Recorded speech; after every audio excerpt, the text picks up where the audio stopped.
ഇന്നത്തെ ചോദ്യം Mimamsa is 26th question ആണ് ഇന്ന് നമുക്ക് ഡിസ്കസ് ചെയ്യാനുള്ളത്. ക്വസ്റ്റ്യൻ പേപ്പർ ഓൾറെഡി ഗ്രൂപ്പിൽ ഷെയർ ചെയ്തിട്ടുണ്ടായിരുന്നു. മീമാംസ എന്ന് പറഞ്ഞാൽ എന്താണ്? 4 ഓപ്ഷൻ ഉണ്ട്. ഏത് ഓപ്ഷനാണ് കറക്റ്റ് എന്നാണ് ചോദ്യം. Mimamsa is state of mental absorption in an object where an individual gain on experimental realization of its true nature. സമാധി. മീമാംസ എന്ന് പറഞ്ഞാൽ സമാധിയാണോ ഒന്നാമത്തെ ടോപ്പിക്ക്. രണ്ടാമത് one of the classical school of Indian philosophy Astik Veda. Mimamsa Astik വേദയുടെ ഭാഗമാണോ? മറ്റൊന്നാണ് the unorthodox means of knowledge Nastik Veda നാസ്തിക്കിൻ്റെ ഭാഗമാണോ? A doctrine that claims all universal things are momentary in nature. Mimamsa എന്ന് പറഞ്ഞാൽ എല്ലാ യൂണിവേഴ്സൽ തിങ്സും മൊമെൻ്ററി ആണോ? അതാണോ അത് പറയുന്നത്? ഇതാണ് ചോദ്യം. ഇവിടെ മീമാംസ എന്ന് പറഞ്ഞാൽ ശരിക്ക് എന്താണ്? ഓപ്ഷൻ 2 ആണ്. ഇത് 6 ആസ്തിക് ഫിലോസഫിയുടെ 6 ആസ്തിക് വേദയുടെ ഭാഗമാണ് ഈ മീമാംസ എന്ന് പറഞ്ഞാൽ. എസ്പെഷ്യലി പൂർവ Mimamsa.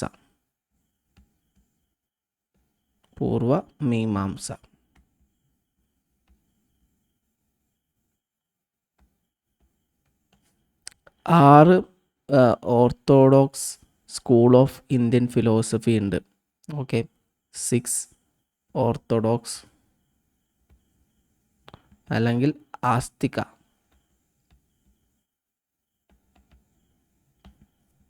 School of Indian philosophy.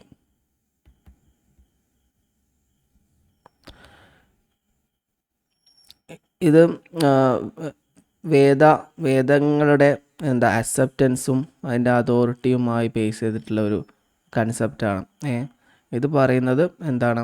എല്ലാ വേദങ്ങളും ഇൻഫാളബിൾ സോഴ്സ് ഓഫ് നോളജ് ആണെന്നാണ് ഇത് മീമാംസ വിശദീകരിക്കുന്നത്. പ്രധാനമായും 6 തരത്തിലുള്ള മീമാംസകളുണ്ട്. പൂർവ്വമീമാംസയിൽ 6 കാര്യങ്ങളാണ് പറയുന്നത്. 6 ഓർത്തഡോക്സ് സ്കൂൾ ഓഫ് ഫിലോസഫിയിൽ ഒന്നാണെന്ത്? മീമാംസ എന്ന് പറയുന്നത്. ബാക്കിയുള്ള കാര്യങ്ങൾ ഒന്ന് ന്യായ, മറ്റൊന്നത്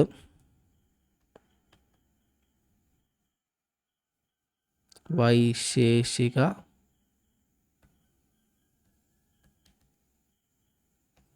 മറ്റൊന്നത് സംഖ്യ,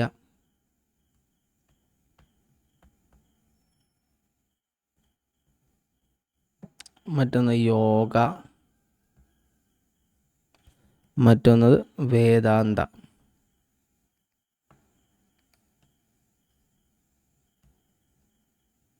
ഇതാണ് 6 ആസ്തിക് സ്കൂൾ ഓഫ് ഫിലോസഫി അതുകൊണ്ട് ഉദ്ദേശിക്കുന്നത്. ഇതിൽ മെയിനായിട്ട് ഈ ഫിലോസഫി ക്ലെയിം ചെയ്യുന്നത് നേരത്തെ പറഞ്ഞ പോലെ ശരിക്കൊരു ദൈവവിശ്വാസം എന്നത് മാത്രമല്ല, ഇത് ഈ വേദത്തിൽ പറയുന്ന കണ്ടൻസൊക്കെ ഇൻഫാളബിൾ സോഴ്സ് ഓഫ് നോളജ് ആണ്. അത് കൃത്യമായിട്ടുള്ള വിവരങ്ങളാണ് എന്നാണ് ഇതിൽ പറയുന്നത്. ഈ മീമാംസ എന്ന് പറഞ്ഞാൽ 6 ഘട്ടങ്ങളുണ്ടല്ലോ. അപ്പോൾ ഈ 6 എണ്ണത്തിൻ്റെ ഒരു ഭാഗമാണിത് മീമാംസ എന്ന് പറയുന്നത്. ഇനി ഷദ് ദർശന എന്നാണ് പറയുക. ഷദ് ദർശന.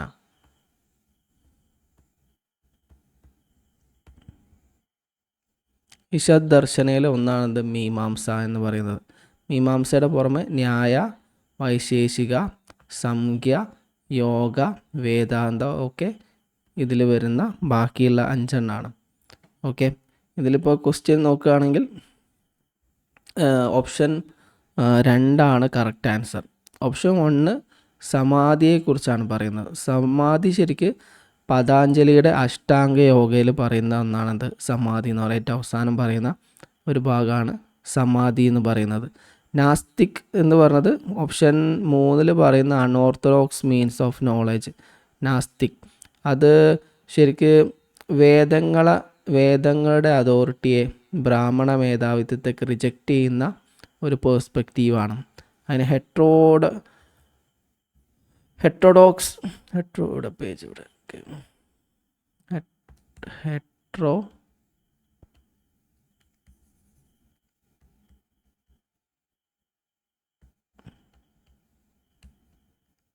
ഹെട്രോഡോക്സ് പേഴ്സ്പെക്റ്റീവ് എന്ന് പറയും. ഹെട്രോഡോക്സ് സ്കൂൾ ഓഫ് തോട്ട് അല്ലെങ്കിൽ ഹെട്രോഡോക്സ് സ്കൂൾ എന്ന് പറയും. ഇതിൽ മെയിനായിട്ട് ഈ നാസ്തിക സ്കൂളാണ് എന്ത്, ഹെട്രോഡോക്സ് സ്കൂൾ. ഓപ്ഷൻ 3 ഓപ്ഷൻ 3 എന്താണെന്നാണ് പറയുന്നത്. ഇതിൽ ബുദ്ധിസം, ജൈനിസം, ചറാവക ഇവരൊക്കെ വരുന്നുണ്ട്. മെയിനായിട്ട് ബുദ്ധിസം, ജൈനിസമൊക്കെ ഇതിൽ വരുന്നത്. ഈ വേദങ്ങളെ റിജക്റ്റ് ചെയ്യുന്ന പേഴ്സ്പെക്റ്റീവാണ് ഇന്ത്യൻ സ്കൂളാണെന്ത്, ബുദ്ധിസം, ജൈനിസം എന്നതൊക്കെ വരുന്നത്. ഇത് ശരിക്കും എന്താണ്, മീമാംസയുടെ നേരെ ഓപ്പോസിറ്റിലായിട്ടുള്ള പേഴ്സ്പെക്റ്റീവാണ് ഇതിൽ വരുന്നത്. പിന്നെന്താ പറയുന്നത്, 4ാമത്തെ ഓപ്ഷൻ പറയുന്നത് എന്താ നോക്കാം. Doctrine claim that all universal things are momentary in nature. ഇതിന് ഈ ഡോക്ടറിന് പേരുന്ന ഈ കൺസെപ്റ്റിനെ പറയുന്ന പേര്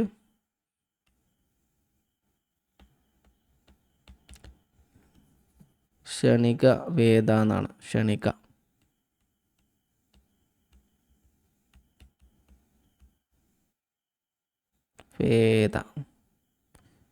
വേദ എന്ന് പറഞ്ഞാൽ അത് ബുദ്ധിസ്റ്റ് ഫിലോസഫിയുമായി ബേസ് ചെയ്തിട്ടുള്ള ഒരു കൺസെപ്റ്റാണ് ബുദ്ധിസം. ക്ഷണിക വേദ എന്ന് പറഞ്ഞാൽ നമ്മൾ നേരത്തെ പറഞ്ഞ മൊമെൻ്ററി, ഈ പ്രപഞ്ചത്തിലുള്ള എല്ലാം എന്താണ്, താൽക്കാലികമായി നിലനിൽക്കുന്ന, ഒരു സെക്കൻഡ് നിലനിന്ന് കഴിഞ്ഞാൽ അത് നശിച്ചു പോകും, പിന്നെ പുതിയത് വരും. ഇതുപോലെ നമ്മളിപ്പോൾ ഒരു നദിയെ നോക്കിക്കൊണ്ടിരുന്നാൽ നദി അവിടെ ഇങ്ങനെയുള്ള പോലെ നമുക്ക് തോന്നും, പക്ഷേ ഒരിക്കൽ നമ്മൾ കണ്ട നദിയുടെ ഒരു വെള്ളത്തുള്ളി എന്ന് പറഞ്ഞാൽ അത് മാഞ്ഞു പോയിട്ടുണ്ടാകും, പുതിയ തുള്ളിയാണ് വരുന്നത്. അതുപോലെ തന്നെ ഈ പ്രപഞ്ചമൊക്കെ ഇങ്ങനെ നിലനിൽക്കുന്നതല്ല, ഇത് മൊമെൻ്ററിയാണ്. ഇത് ആദ്യം നമ്മളെ കണ്ണ് ചെന്ന് പതിച്ച സാധനം നശിച്ചിട്ട് പുതിയത് ഉണ്ടായിട്ടുണ്ട്. അതിനാണ് ക്ഷണിക വേദ എന്ന് പറഞ്ഞ ഒരു ഫിലോസഫിക്കൽ പേഴ്സ്പെക്റ്റീവാണ് ബുദ്ധിസത്തിൽ വരുന്നതാണ്. അപ്പോൾ ചുരുക്കി പറഞ്ഞു കഴിഞ്ഞാൽ ഇവിടെ നമ്മൾ മീമാംസ എന്താണെന്നാണ് ചോദിച്ചത്. മീമാംസ എന്താ, ആസ്തിക് 6 പ്രത്യേക എന്താണ് ഷദ്ദർശനയുടെ ഭാഗമാണ്. 6 സിസ്റ്റം ഓഫ് എന്താണ് ആസ്തിക. ഇത് 6 ഓർത്തഡോക്സ് സ്കൂൾ ഓഫ് ഇന്ത്യൻ ഫിലോസഫിയിൽ ഒന്നാണ്, എസ്പെഷ്യലി പൂർവമീമാംസ. ഇതിൽ വരുന്ന ഒന്നാണെന്ത് മീമാംസ എന്ന് പറയുന്നത്. മീമാംസയ്ക്ക് പുറമെ ന്യായ, വൈശേഷിക, സംഖ്യ, യോഗ, വേദാന്ത ഒക്കെ ഇതിൽ വരുന്നത് തന്നെയാണ്. ഓക്കെ, പിന്നെ ഇത് മെയിനായിട്ട് വിശദീകരിക്കുന്നത് വേദാസ് കൃത്യമായിട്ടുള്ള ശരിയായ വിവരങ്ങളാണ്. Vedas are infallible source of knowledge. ഇത് മെയിനായിട്ട് റിച്വൽസുമായി ബേസ് ചെയ്തിട്ടുള്ള ഘടകങ്ങളാണ് ഇതിൽ എന്ത് ചെയ്യുന്നത്, ഉൾക്കൊള്ളിക്കുന്നത്. ഓക്കെ, പിന്നെ ഇതിന് പുറമെ ബാക്കിയുള്ള ഓപ്ഷൻസ് നമ്മൾ വിശദീകരിച്ചു. ഓപ്ഷൻ എ എന്ന് പറഞ്ഞത് യോഗ സ്കൂൾ ഓഫ് ഫിലോസഫിയുമായി ബേസ് ചെയ്തിട്ടുള്ളതാണ്. യോഗ സ്കൂൾ ഓഫ് ഫിലോസഫിയിൽ പതാഞ്ജലിയുടെ അഷ്ടാംഗ യോഗത്തിലെ പറയുന്ന അവസാന ഭാഗമാണ് എന്ത് യോഗം, സമാധി എന്ന് പറയുന്നത്. സമാധി അവസാനത്തെ ഭാഗമാണ് ഒരു വ്യക്തിയുടെ. ഇത് മെഡിറ്റേഷനിലൂടെയാണ് എന്ത് ചെയ്യുക, അതിലേക്ക് എത്തിച്ചേരുക. പിന്നെ നമ്മൾ പറഞ്ഞ 3ാമത്തെ option unorthodox means of knowledge. ഈ ആസ്തിക് വേദയുടെ ഓപ്പോസിറ്റാണ് നാസ്തിക് എന്ന് പറയുന്നത്. അത് ഹെട്രോഡോക്സ് സ്കൂൾ ഓഫ് തോട്ടാണ്. ഇത് സാധാരണഗതിയിൽ വേദത്തെയും ബ്രാഹ്മണ മേധാവിത്വത്തെയൊക്കെ എതിർക്കുന്ന, ഓപ്പോസ് ചെയ്യുന്ന ഫിലോസഫിക്കൽ പേഴ്സ്പെക്റ്റീവാണ്. ഇത് ചർവക, അതുപോലെ ബുദ്ധിസം, ജൈനിസം ഇവരൊക്കെ ഈ പേഴ്സ്പെക്റ്റീവൊക്കെ ഇതിന് അനുകൂലിക്കുന്ന നാസ്തിക് പേഴ്സ്പെക്റ്റീവാണ്. ഇത് ആസ്തിക് പേഴ്സ്പെക്റ്റീവിന് നേരെ ഓപ്പോസിറ്റാണ് നാസ്തിക് ഫിലോസഫി എന്ന് പറയുന്നത്. പിന്നെ നമ്മൾ പറഞ്ഞത് doctrine that claim that universal things are momentary in nature. അത് ക്ഷണികവേദ എന്ന് പറയുന്ന ഒരു കൺസെപ്റ്റ് ബുദ്ധിസ്റ്റ് ഫിലോസഫിയുമായി ബേസ് ചെയ്തിട്ടുള്ള ഒരു കൺസെപ്റ്റാണ്. ഈ ക്ഷണികവേദ എന്ന് പറഞ്ഞാൽ എല്ലാം എന്താണ്, താൽക്കാലികമായിട്ടുള്ളതാണ്, എല്ലാം നശിച്ചു പോകും എന്ന് പറഞ്ഞാൽ കുറേ കാലം കഴിഞ്ഞ് നശിച്ചു പോകുന്നല്ല, ഓരോ സെക്കൻഡിലും നശിച്ചു പോകുന്നുണ്ട്. അതൊരു ഫിലോസഫിയാണ്.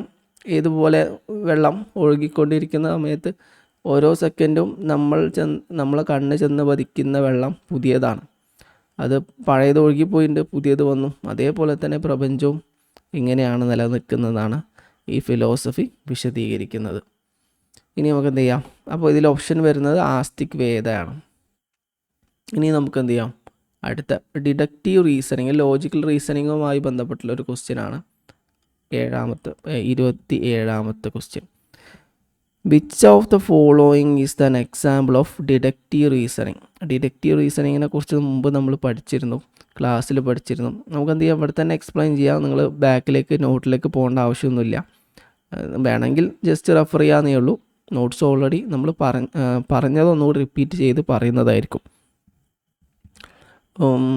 4 ഓപ്ഷൻസ് കൊടുത്തിട്ടുണ്ട്. 4 ഓപ്ഷൻസിൽ ഏതാണ് ഡിഡക്റ്റീവ് റീസണിങ്? ഇത് ലോജിക്കൽ റീസണിങ് എന്ന് പറഞ്ഞാൽ പേപ്പർ 1ൻ്റെ ഭാഗത്തിൽ വരുന്നൊരു ഡിസ്കഷനാണ് deductive reasoning.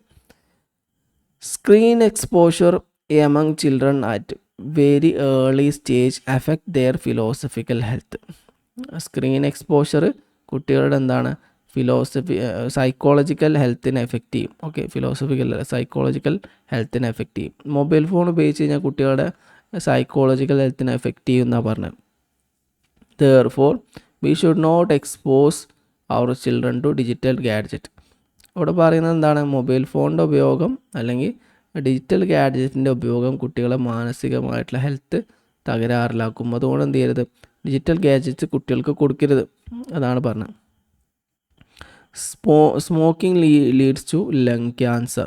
Therefore, we should not smoke.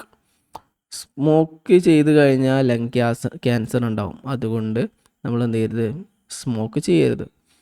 അടുത്ത ഓപ്ഷനാണ് if it is raining then the ground is wet.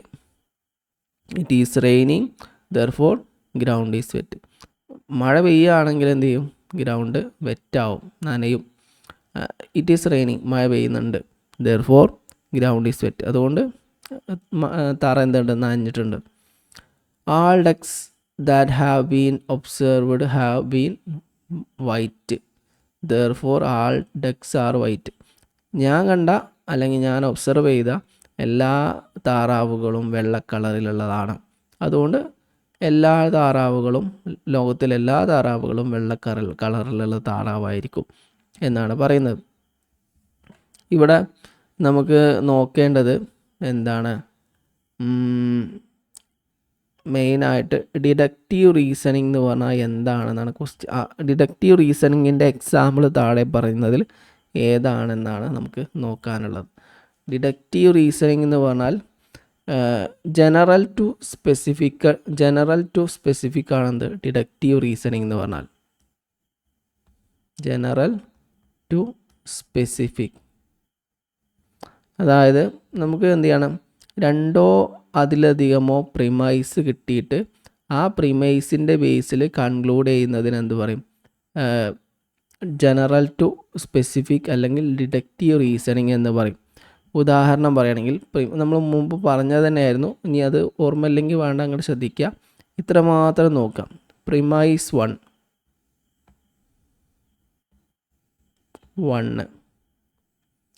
Premise 2,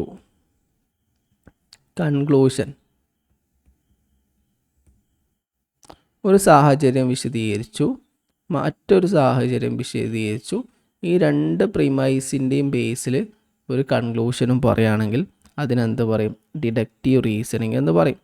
ഉദാഹരണം നമുക്ക് പറയാം. ഉദാഹരണം പറയുകയാണെങ്കിൽ ഈഫ് പി, ഓക്കെ, പി ശരിക്കും ശ്രദ്ധിക്കണം, അത് ഇടയ്ക്ക് ചോദിക്കലുണ്ട് ഈ സാധനം. ഈ ഇൻഡക്റ്റീവ് റീസണിങ്ങും ഡിഡക്റ്റീവ് റീസണിങ്ങും ഒക്കെ ഇപ്പോൾ UGCൻ്റെ ഭയങ്കര ഫേവററ്റ് ആയിട്ടുള്ള ചോദ്യങ്ങളാണ്. Then Q, if P then Q. Okay. P is true.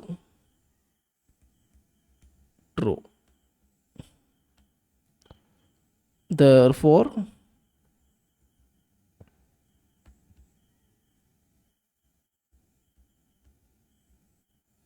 Q must be true.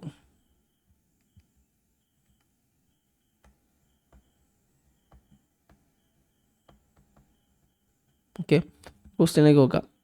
ഒന്ന്, if P then Q. If P സംഭവിച്ചാൽ ക്യൂ സംഭവിക്കും. ഓക്കെ, പി സംഭവിച്ചിട്ടുണ്ട്, അപ്പോൾ ക്യൂ ഉണ്ടാണ്, ക്യൂ ശരിയാണ്. അല്ലെങ്കിൽ പി ശരിയാണെങ്കിൽ ക്യൂ ശരിയാണ്. പി ക്യൂ ശരിയാണ്, അപ്പോൾ ക്യൂ ശരിയാണ്. ഉദാഹരണം നമ്മളെ ക്വസ്റ്റ്യൻ തന്നെ എടുക്കാം. ക്വസ്റ്റ്യനിലേക്ക് ശ്രദ്ധിക്കാം, ക്വസ്റ്റ്യനിൽ നോക്കാം. ഇത് നമ്മൾ ഇതിൽ എന്താണ്, ഇതിൽ മൂന്നാമത്തെ ക്വസ്റ്റ്യൻ ആൻസർ ആണ് കേട്ടോ correct. If there is rain then ground is wet. It is raining therefore ground is wet. അതാണ് ക്വസ്റ്റ്യൻ വരുന്നത്. ഈ ക്വസ്റ്റ്യനിലേക്ക് നിങ്ങൾ നോക്കുകയാണെങ്കിൽ പെട്ടെന്ന് മനസ്സിലാവും. പ്രിമൈസ് 1 എന്താണ്? If there is raining, if there is raining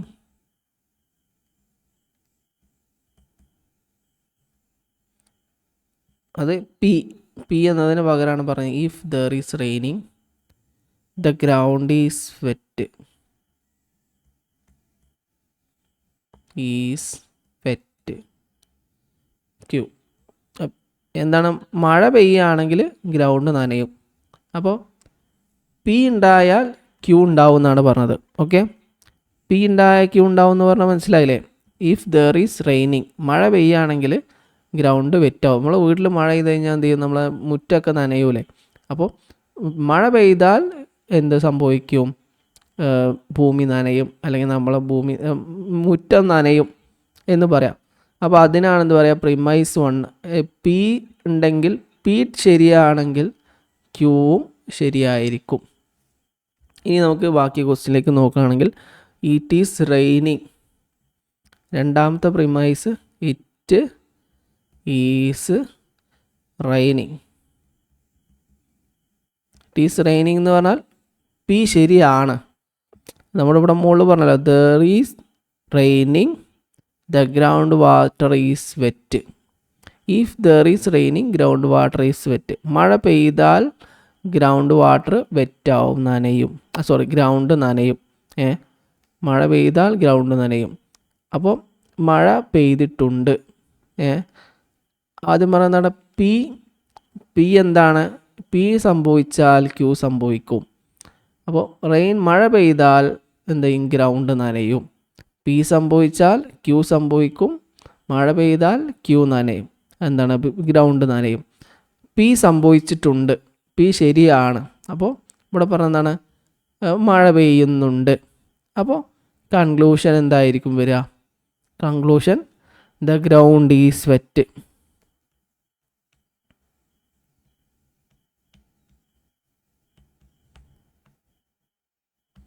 ഇത് എന്താണ്? ഗ്രൗണ്ട് ഈസ് വെറ്റ് എന്ന് പറഞ്ഞാൽ therefore Q must be true. P ശരിയാണെങ്കിൽ ക്യൂ ശരിയായിരിക്കും. പി ശരിയാണെങ്കിൽ ക്യൂവും ശരിയായിരിക്കും. അതാണ് പ്രിമൈസ് 1 പറഞ്ഞത്. പ്രിമൈസ് 2 പറയുന്നത് പി ശരിയാണ്. ഒന്ന് ശരിയാണെങ്കിൽ എന്നാ പറഞ്ഞത്. മഴ പെയ്യുകയാണെങ്കിൽ എന്ത് സംഭവിക്കും? ഗ്രൗണ്ട് നനയും. പ്രിമൈസ് 2 പറയുന്നത് മഴ പെയ്യുന്നുണ്ട്, അല്ലെങ്കിൽ പി കറക്റ്റാണ്. അപ്പോൾ അതിൻ്റെ കൺക്ലൂഷൻ എന്താണ്? Q must be true. ഇതിൽ നിന്ന് മനസ്സിലാക്കാനുള്ളത് എന്താ വെച്ചാൽ, ഈ 2 പ്രിമൈസിൽ നിന്ന് തന്നെയാണ് കൺക്ലൂഷൻ എടുക്കുന്നത്. ജനറൽ ടു സ്പെസിഫിക് ആണ്. ജനറലായിട്ട് ഒരു കാര്യം പറഞ്ഞു, എന്നിട്ട് എന്ത് ചെയ്യും? നമ്മൾ അതിൻ്റെ ഒരു സ്പെസിഫിക്കിലേക്ക് പോവും. പിയും എവിടെ മഴ പെയ്യുകയാണെങ്കിലും എന്ത് ചെയ്യും? ഗ്രൗണ്ട് നനയും. ഇവിടെ മഴ പെയ്യുന്നുണ്ട്, അതായത് ഗ്രൗണ്ട് നനയുന്നുണ്ട്. അപ്പോൾ ഡിഡക്റ്റീവ് റീസണിങ് എന്ന് പറഞ്ഞാൽ ഇവിടെ ജനറൽ ടു സ്പെസിഫിക് ആണ് എന്ന് മനസ്സിലായി എന്ന് വിചാരിക്കണം. മുമ്പ് നമ്മൾ പല പ്രാവശ്യം ഇത് വിശദീകരിച്ചതാണ്. ഇവിടെ ഇങ്ങനെയാണ് വരിക. ഇൻഡക്റ്റീവ് റീസണിങ് എന്ന് പറഞ്ഞാൽ അതിനെന്ത് പറയും?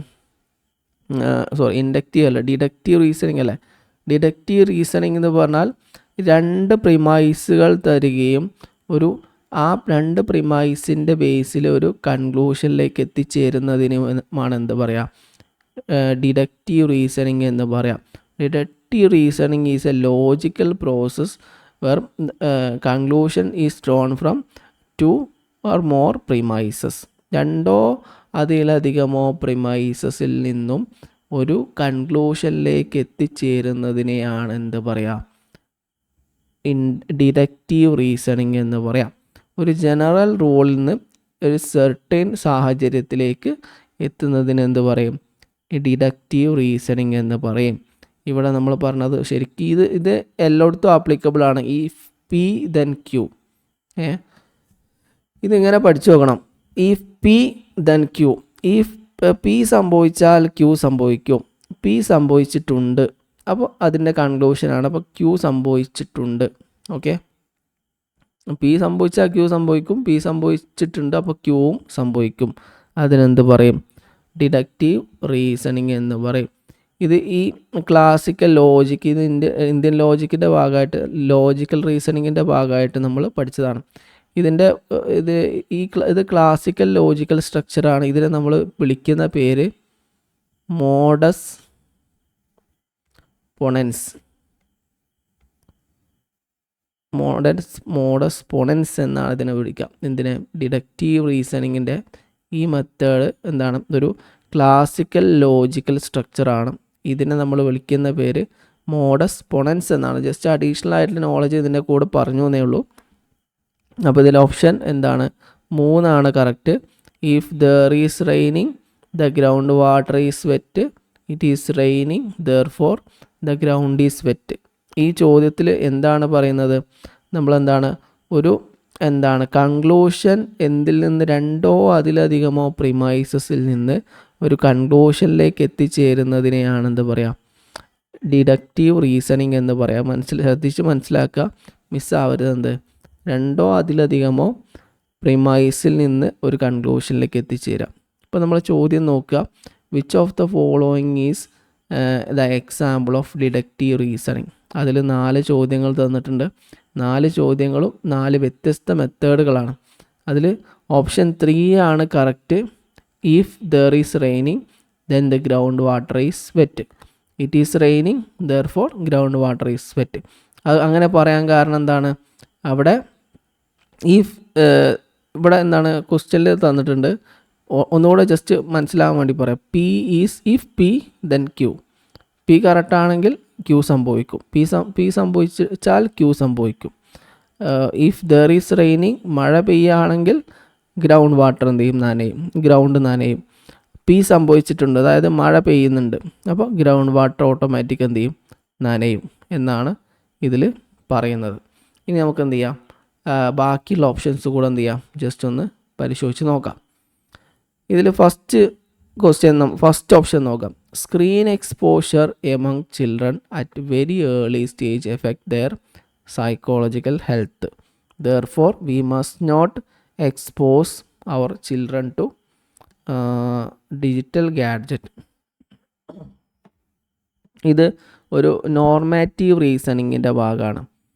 അതുപോലെ തന്നെ രണ്ടാമത്തെ ക്വസ്റ്റ്യൻ എടുക്കുകയാണെങ്കിലും എന്താണ്? Smoking leads to lung cancer, therefore we should not smoke. ഇവിടെ പറയുന്നത് എന്താണെന്ന് വെച്ചാൽ, ഒരു 2 ഫാക്ച്വൽ പ്രിമൈസ് തന്നിട്ട്, അല്ലെങ്കിൽ 1 or 2 ഫാക്ച്വൽ പ്രിമൈസ് തന്നിട്ട് ഒരു റെക്കമെൻഡേഷനിലേക്കാണ് പോകുന്നത്. ഫാക്ച്വൽ പ്രിമൈസ് തരുന്നു, എന്നിട്ട് റെക്കമെൻഡേഷൻ.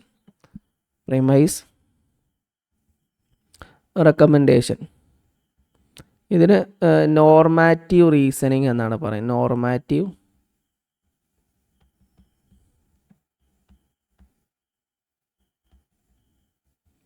പ്രിമൈസ് തരുന്നു,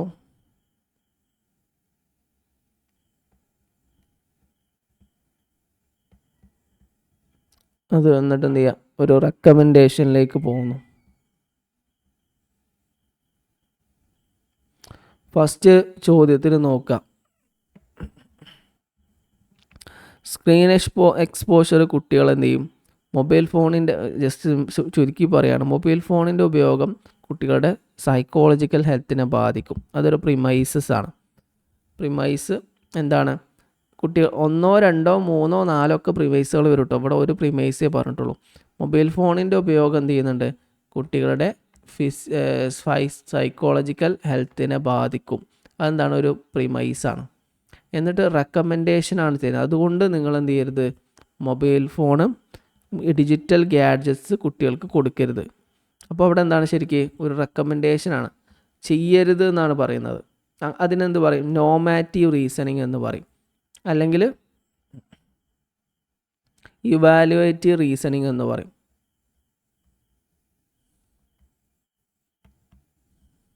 രണ്ടും ഒന്ന് തന്നെയാണ്. നോർമാറ്റീവ് റീസണിങ് അല്ലെങ്കിൽ ഇവാലുവേറ്റീവ് റീസണിങ് എന്ന് പറയും. ഇവിടെ സംഭവിക്കുന്നത് എന്താ വെച്ചാൽ, ഒരു ഫാക്ച്വൽ പ്രിമൈസ് തരും, ഒരു പ്രിമൈസ് തരും ഫാക്റ്റ് ആയിരിക്കും, ഫാക്ച്വൽ പ്രിമൈസ് ആയിരിക്കും. ഇപ്പോൾ സ്ക്രീൻ എക്സ്പോഷർ ഹെൽത്തിനെ ബാധിക്കും. രണ്ടാമത്തെ ഓപ്ഷൻ നമ്മൾ നോക്കുകയാണെങ്കിൽ, രണ്ടാമത്തേലും smoking leads to lung cancer. Cigarette വലിച്ചു കഴിഞ്ഞാൽ ലങ് ക്യാൻസർ ഉണ്ടാവും, അതൊരു ഫാക്റ്റാണ് അല്ലേ. അതേപോലെ തന്നെയാണ് മൊബൈൽ ഫോൺ ഉപയോഗിച്ച് കഴിഞ്ഞാൽ, അല്ലെങ്കിൽ എന്താണ്, ഡിജിറ്റൽ എക്സ്പോഷർ, സ്ക്രീനിങ്, മൊബൈൽ ഫോണിൻ്റെ ഉപയോഗം എന്നൊരു ചുരുക്കിയുവാണെങ്കിൽ, ഗാഡ്ജറ്റ് ചുരുക്കി പറഞ്ഞതാണ്. മൊബൈൽ ഫോണിൻ്റെ ഉപയോഗം എന്തിന് കാരണമാകുന്നു, സൈക്കോളജിക്കൽ ഹെൽത്തിനെ എഫക്റ്റ് ചെയ്യുന്നു. അതൊരു ഫാക്ച്വൽ പ്രിമൈസസ് ആണ്. മറ്റേതെന്താണ്, സ്മോക്കിംഗ് ലീഡ്സ് ടു ലങ് ക്യാൻസറും എന്താണ്, ഫാക്ച്വൽ പ്രിമൈസ് ആണ്. therefore എന്ന് പറഞ്ഞിട്ട് കൺക്ലൂഷൻ കൊടുത്തിരിക്കുന്നത് വായിച്ച് നോക്കൂ.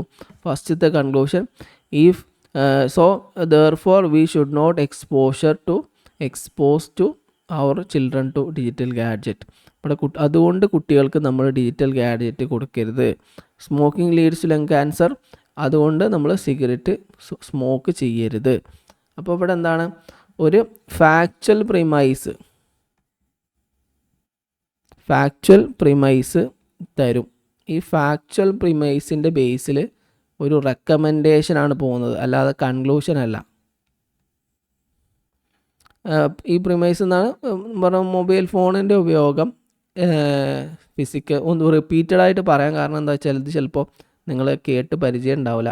അതുകൊണ്ടാണ് ഇതിങ്ങനെ ഓരോന്നും ഓരോ രീതിയിലാണ് മനസ്സിലാവാൻ വേണ്ടിയിട്ടാണ് വീണ്ടും വീണ്ടും പറയുന്നത്. ഈ ഓൺലൈൻ ആകുന്ന സമയത്ത് നിങ്ങൾ എത്രത്തോളം ഇത് ക്യാച്ച് ചെയ്യുന്നുണ്ട് ഇല്ല എന്ന് അറിയില്ലല്ലോ. അപ്പോൾ നമ്മൾ റിപ്പീറ്റഡ് ആയിട്ട് പറയുന്നതാണ്. ഫാക്ച്വൽ പ്രിമൈസസ് തരുന്നു, അതിൻ്റെ റെക്കമെൻഡേഷനിലേക്ക് പോകുന്നു. ഓക്കെ, അപ്പോൾ ഫാക്റ്റിൽ ഒന്നുകൂടെ പറയാം, മൊബൈൽ ഫോൺ ഉപയോഗിച്ചാൽ എന്തുണ്ടാവും, സൈക്കോളജിക്കൽ ഹെൽത്ത് അത് എഫക്റ്റ് ചെയ്യും. അതുകൊണ്ട് മൊബൈൽ ഫോൺ ഉപയോഗിക്കുന്നത്. Factual premise, recommendation. ഇപ്പോൾ നമ്മൾ 2 എണ്ണം പഠിച്ചു. ഫസ്റ്റ് നമ്മൾ പഠിച്ച ഡിഡക്റ്റീവ് റീസണിങ് ആണ്. ഡിഡക്റ്റീവ് റീസണിങ് എന്ന് പറഞ്ഞാൽ ഇങ്ങനെയാണ് വരാം, 2 പ്രിമൈസുകൾ തന്നിട്ട് എന്ത് ചെയ്യും, ആ പ്രിമൈസിൻ്റെ ബേസിൽ നമ്മൾ കൺക്ലൂഷനിലേക്ക് എത്തിച്ചേരുന്നതിന് എന്ത് പറയും, ഡിഡക്റ്റീവ് റീസണിങ് എന്ന് പറയും അല്ലേ. Deductive reasoning. അപ്പോൾ 2 പ്രിമൈസ് ചെയ്യുന്നു, 2ഓ അതിലധികമോ പ്രിമൈസ് തരുന്നു. ചിലപ്പോൾ ഒരു പ്രിമൈസും ആവാം, 2 പ്രിമൈസ് ഏതായാലും ഇതിലുണ്ടാവും കേട്ടോ. ഇതിൽ 2 പ്രിമൈസ് നിർബന്ധമായിട്ടുണ്ടാവും, ചിലപ്പോൾ 2ൽ കൂടുതൽ പ്രിമൈസ് ഉണ്ടാവും. ഈ 2 പ്രിമൈസ് നമുക്ക് തരുന്നു, അതിൻ്റെ ബേസിൽ കൺക്ലൂഷനിൽ എത്തിച്ചേരുന്നതിന് ഡിഡക്റ്റീവ് റീസണിങ് എന്ന് പറയും. If P then Q, P is true therefore Q must be true. P ഉണ്ടായ ക്യൂ ഉണ്ടാവും, പി ഉണ്ടായി അപ്പോൾ ക്യൂ ഉണ്ടാവും. ഇവിടെ നമ്മൾ പറഞ്ഞത് നോർമാറ്റീവ് റീസണിങ് ആണ്. നോർമാറ്റീവ് റീസണിങ്ങിൽ ഒരു ഫാക്ച്വൽ പ്രിമൈസ് തരും, അല്ലെങ്കിൽ ഒന്നിലധികം ഫാക്ച്വൽ പ്രിമൈസ് തരും. അതിൻ്റെ ബേസിൽ എന്ത് ചെയ്യും, റെക്കമെൻഡേഷനിലേക്ക് പോകും. നമ്മൾ പറഞ്ഞ എന്താണ്, സിഗരറ്റ് വലിച്ചു കഴിഞ്ഞാൽ ക്യാൻസർ ഉണ്ടാവും, അതുകൊണ്ട് സിഗരറ്റ് വലിക്കരുത്. അപ്പോൾ 1, 2, 3 ഓപ്ഷൻസ് നമ്മൾ വിശദീകരിച്ചു. ഇനി 4ാമത്തെ ഓപ്ഷനിലേക്ക് ജസ്റ്റ് നമുക്ക് നോക്കാം. All ducks that have been observed has been white therefore all ducks are white. നമ്മൾ ഒരു ക്വസ്റ്റ്യൻ കുറേ സമയം എടുത്താണ് ഡിസ്കസ് ചെയ്യുന്നത്. അത് നമ്മൾ കൺസെപ്റ്റ് ക്ലാരിറ്റി കിട്ടാൻ വേണ്ടിയിട്ടാണ്. ഇങ്ങനെ പോയാൽ നമുക്ക് വളരെ എളുപ്പത്തിൽ എന്ത് ചെയ്യാൻ പറ്റും, എക്സാം ക്രാക്ക് ചെയ്യാൻ പറ്റും. ആൻസർ മാത്രം ജസ്റ്റ് വായിച്ച് പോയി കഴിഞ്ഞാൽ നമുക്ക് എന്ത് ചെയ്യില്ല, ക്ലിയർ ചെയ്യില്ല. അപ്പോൾ ഈ ഒറ്റ ചോദ്യത്തിൽ തന്നെ നിങ്ങൾക്ക് 3 4 ചോദ്യങ്ങളുടെ ഉത്തരങ്ങൾ എന്ത് ചെയ്യും, കിട്ടും. അപ്പോൾ മൂന്നാമത്തത്, അതായത് നാലാമത്തെ ഓപ്ഷൻ ഇൻഡക്റ്റീവ് റീസണിങ്ങിനെ കുറിച്ചാണ് പറയുന്നത്. ഇൻഡക്റ്റീവ് റീസണിങ് പറഞ്ഞത് തന്നെയാണ്, പക്ഷേ നിങ്ങൾ എന്ത് ചെയ്യേണ്ട, ബാക്കിലേക്ക് പോകണ്ട. നമുക്ക് എന്ത് ചെയ്യാം, ഇൻഡക്റ്റീവ് റീസണിങ് എന്താണെന്ന് ഇവിടെ തന്നെ പറയാം. ഇൻഡക്റ്റീവ് റീസണിങ്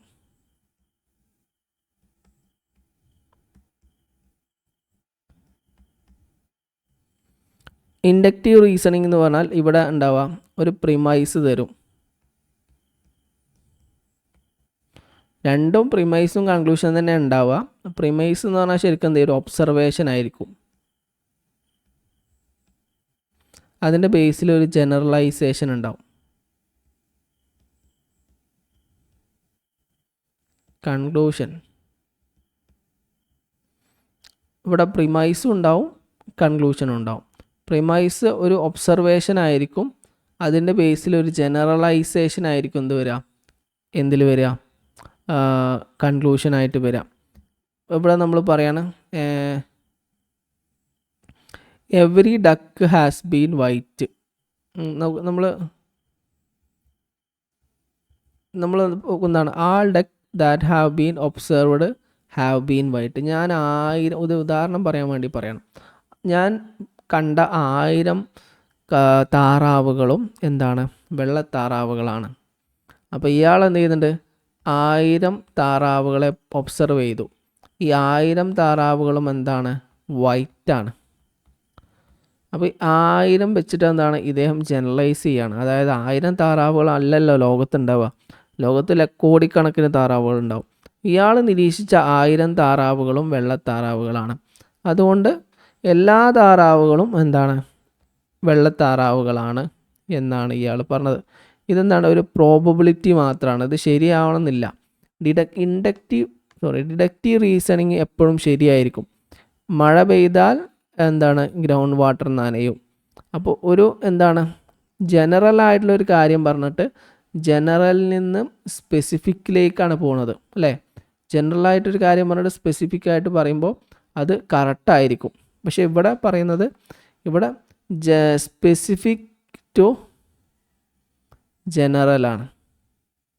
അതായത് ഒരു സ്പെസിഫിക് ആയിട്ടുള്ള 1000 താറാവുകൾ വെള്ളത്താറാവുകളാണ്. അപ്പോൾ ലോകത്തുള്ള എല്ലാ താറാവുകളും വെള്ളത്താറാവുകളാണെന്ന് പറയുന്നത് സ്പെസിഫിക് ടു ജനറലാണ്. ഇൻഡക്റ്റീവ് റീസണിങ് എന്ന് പറഞ്ഞാൽ സ്പെസിഫിക് ടു ജനറൽ പറയുന്നതിനാണ് എന്ത് പറയാം, ഇൻഡക്റ്റീവ് റീസണിങ് എന്ന് പറയാം. ഇവിടെ ഒരാൾ 1001ാമത്തെ താറാവിനെ നോക്കുകയാണെങ്കിൽ കറുത്ത താറാവാണെന്ന് കരുതുക. അപ്പോൾ ഈ പ്രിമൈസ് എന്ത് ചെയ്യും, ഈ ഇൻഡക്റ്റീവ് റീസണിങ് വിശദീകരണം തെറ്റും. ഓക്കെ, ഇത് ജനറലൈസേഷൻ മാത്രമാണ്, ഇതൊരു പ്രോബബിലിറ്റി മാത്രമാണ്. അപ്പോൾ ഇവിടെ ശ്രദ്ധിക്കുക. അപ്പോൾ 3 തരത്തിലുള്ള റീസണിങ് നമ്മൾ പറഞ്ഞു. ഒന്നാമത് ഡിഡക്റ്റീവ് റീസണിങ്. ഡിഡക്റ്റീവ് റീസണിങ് എന്ന് പറഞ്ഞാൽ ജനറൽ ടു സ്പെസിഫിക് ആണ്. ജനറൽ ആയിട്ടൊരു കോമൺ ആയിട്ടൊരു കാര്യം പറയും. ആ കോമൺ ആയിട്ടൊരു കാര്യം പറഞ്ഞതിൻ്റെ ബേസിൽ നമ്മൾ എന്ത് ചെയ്യും, ഒരു സ്പെസിഫിക് കൺക്ലൂഷനിലെത്തും. ലോകത്തിലുള്ള എല്ലാ എന്താണ് പഞ്ചസാരകളും മധുരമുള്ളതാണ്, ജനറലാണ്. എൻ്റെ കയ്യിലുള്ള പഞ്ചസാര എൻ്റെ കയ്യിൽ പഞ്ചസാരയുണ്ട്, ആ പഞ്ചസാര മധുരമുള്ളതായിരിക്കും. കാരണം ആദ്യം നമ്മൾ എന്ത് പറഞ്ഞു, ലോകത്തുള്ള എല്ലാ പഞ്ചസാരയും മധുരമുണ്ടായിരിക്കുമെന്ന് പറഞ്ഞു. അപ്പോൾ ഒരു ജനറലാണ്. എൻ്റെ കയ്യിൽ പഞ്ചസാര ഉണ്ട്, അപ്പോൾ ഈ ലോകത്തുള്ള പഞ്ചസാരയൊക്കെ മധുരമുള്ളതാണെന്ന് പറഞ്ഞാൽ ജനറലാണ്. ജനറലിൽ നിന്ന് എൻ്റെ കയ്യിലുള്ള പഞ്ചസാര മധുരമുള്ളതാണെന്ന് എത്തിച്ചേർന്നു. അത് ജനറൽ ടു സ്പെസിഫിക് ആണ്. ഇൻഡക്റ്റീവ് റീസണിങ്ങിൽ നേരെ തിരിച്ചാണ് വരുന്നത്. എൻ്റെ കയ്യിലുള്ള പഞ്ചസാരയും മധുരം, അല്ലെങ്കിൽ ഈ കോളേജിലെ എക്സ് എന്ന കോളേജിലെ പഠിക്കുന്ന ബാബുവിന് നല്ല മാർക്കുണ്ട്, സാബുവിനും നല്ല മാർക്കുണ്ട്. അപ്പോൾ ഈ കോളേജിൽ എല്ലാവർക്കും നല്ല മാർക്കുണ്ടായിരിക്കാം. അപ്പോൾ സ്പെസിഫിക് ടു ജനറൽ ആണല്ലോ. ബാബു ഈ കോളേജിൽ പഠിക്കുന്നു, ബാബുവും സാബുവും ഈ കോളേജിൽ പഠിക്കുന്നു. ബാബുവിനും നല്ല മാർക്കുണ്ട്, സാബുവിനും നല്ല മാർക്കുണ്ട്. അപ്പോൾ ഇവർ രണ്ടുപേരും നല്ല മാർക്കുള്ളതുകൊണ്ട് ഈ കോളേജിൽ എല്ലാവർക്കും നല്ല മാർക്കുണ്ടെന്ന് പറയും. അപ്പോൾ സ്പെസിഫിക് ടു ജനറൽ, അത് ചിലപ്പോൾ തെറ്റാവാൻ സാധ്യതയുണ്ട്. ബാബുവും സാബുവും അല്ലാതെ ബാക്കിയുള്ള ആൾക്കാരൊക്കെ ചിലപ്പോൾ തോറ്റവരായിരിക്കും. ഏതുപോലെ നമ്മുടെ ഡക്കിൻ്റെ താറാവിൻ്റെ ഉദാഹരണം പറഞ്ഞു. 1000 താറാവുകളെ ഞാൻ ഒബ്സർവ് ചെയ്തു. 1000 താറാവുകളും വെള്ളത്താറാവുകളാണ്. അതുകൊണ്ട് ലോകത്തുള്ള എല്ലാ താറാവുകളും വെള്ളത്താറാവുകളാണ്. അതിനെ സ്പെസിഫിക് ടു ജനറൽ എന്നാണ് പറയുക. നമ്മൾ ചിലപ്പോൾ 1001ാമത്തെ ഒരു താറാവ് നോക്കിക്കഴിഞ്ഞാൽ ചിലപ്പോൾ അത് കറുത്ത താറാവായിരിക്കും. അപ്പോൾ ഇത് തെറ്റാനുള്ള സാധ്യത ഉണ്ട്. ഇതൊരു പ്രോബബിലിറ്റി മാത്രമാണ്. ഇവിടെ പിന്നെ നമ്മൾ പറഞ്ഞത് എന്തായിരുന്നു? നോമാറ്റിക് റീസണിങ്ങും ഇവാലുവേറ്റീവ് റീസണിങ്ങും രണ്ടും ഒന്ന് തന്നെയാണ്. ഒരു ഫാക്ച്വൽ പ്രിമൈസ് തരും, അതിൻ്റെ ബേസിൽ നമ്മൾ എന്ത് ചെയ്യാം? റെക്കമെൻഡേഷൻ. ഇത് പ്രിമൈസും കൺക്ലൂഷൻ തന്നെയാണ്. കൺക്ലൂഷൻ എന്താണ്? റെക്കമെൻഡേഷൻ ആയിരിക്കും. Premise and conclusion. എല്ലാത്തിലും പ്രിമൈസും കൺക്ലൂഷനും ഉണ്ടായിരിക്കും. ഇവിടെ നമുക്ക് മനസ്സിലാക്കേണ്ടത് ഈ ഡിഡക്റ്റീവ് റീസണിങ്, ഇൻഡക്റ്റീവ് റീസണിങ്, ഇത് ഇടയ്ക്ക് ചോദിക്കുന്ന സാധനമാണ്. ഈ ഡിഡക്റ്റീവ് റീസണിങ്ങും ഇൻഡക്റ്റീവ് റീസണിങ്ങും. Deductive, inductive. ഡിഡക്റ്റീവ് റീസണിങ് എന്താണ്? ജനറൽ ടു സ്പെസിഫിക് ആണ്. Inductive reasoning specific to general ആണ്. ഇത് പഠിച്ചു വെക്കണം. ഒന്നാമത്തത്. രണ്ടാമത്തത് എന്താണ് പറയുന്നത്? ഇത് കൺക്ലൂഷൻ ട്രൂ ആയിരിക്കും. സെർട്ടൈൻ ആയിരിക്കും അല്ലെങ്കിൽ ട്രൂ ആയിരിക്കും. സെർട്ടൈൻ. അവിടെ അൺസെർട്ടൈനിറ്റി ഒന്നും ഉണ്ടാവില്ല. അതായത് നമ്മൾ എന്താണോ പറയുന്നത് ആ പറയുന്ന കാര്യം എന്തേക്കാരം ശരിയായിരിക്കും. ഇപ്പോൾ നമ്മൾ നേരത്തെ പറഞ്ഞല്ലോ, ഞാൻ പറഞ്ഞു നേരത്തെ എന്ത് ഉദാഹരണമാണ് നമ്മളോട് പറഞ്ഞത്? മഴ പെയ്യുകയാണെങ്കിൽ ഗ്രൗണ്ട് നനയും. മഴ പെയ്തു, ഗ്രൗണ്ട് നനഞ്ഞു. അതെന്താണ്? സെർട്ടൈൻ ആണ്. അത് പറഞ്ഞാൽ കറക്റ്റ് തന്നെ ആയിരിക്കും. ജനറൽ ടു സ്പെസിഫിക് ആണ്. പക്ഷേ ഇൻഡക്റ്റീവ് റീസണിങ് പ്രോബബിൾ ആയിരിക്കും. ആൻസർ പ്രോബബിൾ ആയിരിക്കും. ഞാൻ പറഞ്ഞല്ലോ, ബാബുവും ഈ കോളേജിൽ പഠിക്കുന്നു, സാബുവും ഈ കോളേജിൽ പഠിക്കുന്നു. ബാബുവിനും നല്ല മാർക്കുണ്ട്, സാബുവിനും നല്ല മാർക്കുണ്ട്. അപ്പോൾ ഈ കോളേജിൽ എല്ലാവർക്കും നല്ല മാർക്കുണ്ട്. അത് ശരിയാവണമെന്നില്ല. എന്താണ് നിലവിലുള്ള സ്പെസിഫിക് എന്ന് ജനറലിലേക്ക് എത്തിയതാണ്. ഇവിടെ നമ്മൾ പറഞ്ഞു 1000 താറാവുകൾ, ഞാൻ കണ്ട 1000 താറാവുകൾ എന്താണ്? വെള്ളത്താറാവുകളാണ്. ഇനി അപ്പോൾ എല്ലാ താറാവുകളും വെള്ളത്താറാവുകളാണ്. വേറൊരു എക്സാമ്പിൾ, ഇതിന് ഡിഡക്റ്റീവ് റീസണിങ്ങിന് പറയുന്ന മറ്റൊരു എക്സാമ്പിൾ പറയുകയാണെങ്കിൽ, സാധാരണ നമ്മൾ പുസ്തകത്തിലൊക്കെ കാണുന്നൊരു എക്സാമ്പിളാണ് premise 1. All men are mortal. Socrates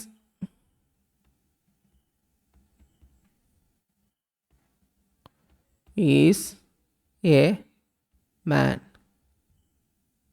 Premise 2. Conclusion. Therefore, Socrates is mortal.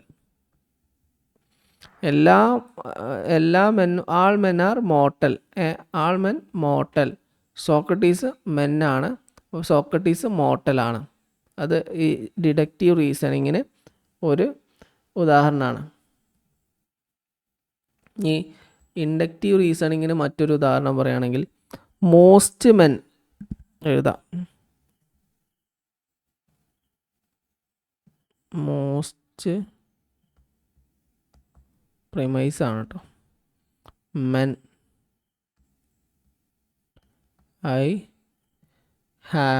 I know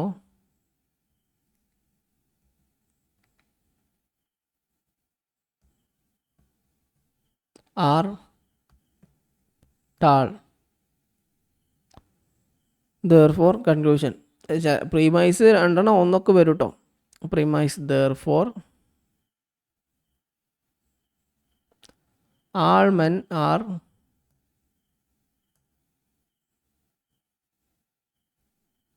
likely tall. Most men I know are tall. എൻ്റെ പരിചയത്തിലുള്ള എല്ലാ പുരുഷന്മാരും എന്താണ് നല്ല നീളമുള്ള ആൾക്കാരാണ്. Therefore, all men are likely tall. എല്ലാ ആൾക്കാരും എന്താണ്, എല്ലാ പുരുഷന്മാരും നീളമുള്ള ആൾക്കാരായിരിക്കും. അത് എന്താണ്, സ്പെസിഫിക് ടു ജനറൽ ആണ്. ഇവിടെ ജനറൽ ടു സ്പെസിഫിക് ആണ്. ഇതാണ് ഇതിൽ നമ്മൾ മനസ്സിലാക്കേണ്ടത്. ഇനി അടുത്ത ക്വസ്റ്റ്യനിലേക്ക് നമുക്ക് പോവാം. ഇനി അടുത്താണ്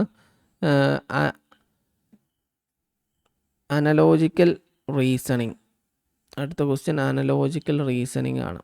അനലോജിക്കൽ താഴെ arrange in sequence the process of evaluating analogical reasoning. ഇവിടെ അനലോജിക്കൽ റീസണിങ് എന്താണെന്ന് ആദ്യം നമ്മൾ മനസ്സിലാക്കണം. എന്നാലാണ് നമുക്ക് എന്ത് ചെയ്യാൻ പറ്റുള്ളൂ, കൃത്യമായിട്ട് അതിൻ്റെ വിശദീകരണം പറയാൻ പറ്റുള്ളൂ. അനലോജിക്കൽ റീസണിങ്.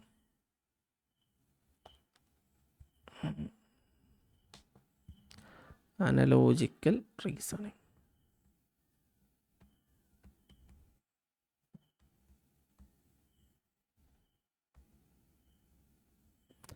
ഇത് സാധാരണഗതിയിൽ നമ്മൾ കമ്പാരിസൺ പർപ്പസിനാണ് നമ്മൾ യൂസ് ചെയ്യുക.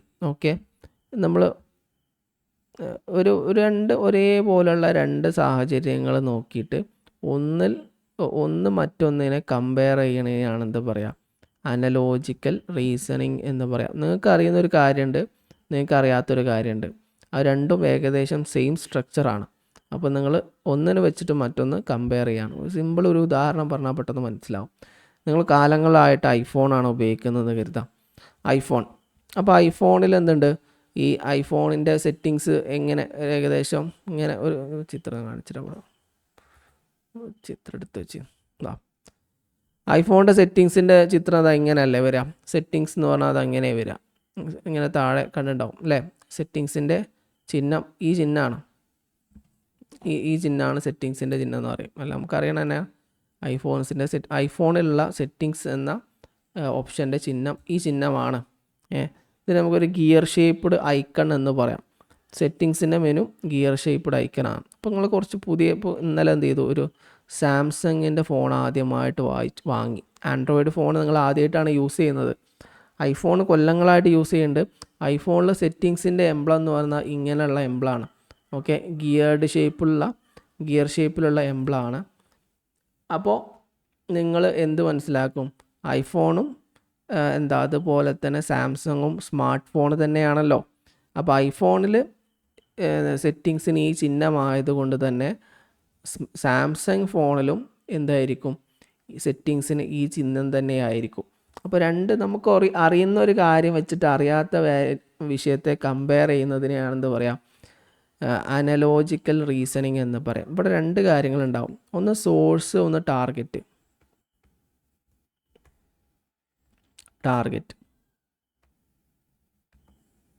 ഇവിടെ നമ്മൾ സോഴ്സ് ഓൾറെഡി നമുക്ക് അറിയുന്ന ഇൻഫോർമേഷൻ ആയിരിക്കും. നമുക്ക് കുറേ കാലങ്ങളായിട്ട് അറിയുന്ന ഒന്നാണിത് സോഴ്സ് എന്ന് പറയുന്നത്. ടാർഗറ്റ് എന്ന് പറഞ്ഞാൽ നമുക്ക് അറിയാത്ത പുതിയൊരു കാര്യമായിരിക്കും. ഈ രണ്ട് സാധനം തമ്മിൽ ബന്ധം ഉണ്ടാവും. അപ്പോൾ നമ്മൾ എന്ത് ചെയ്യും,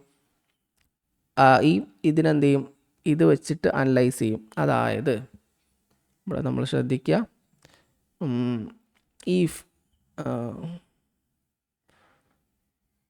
ഒന്നാമത്തത് A is like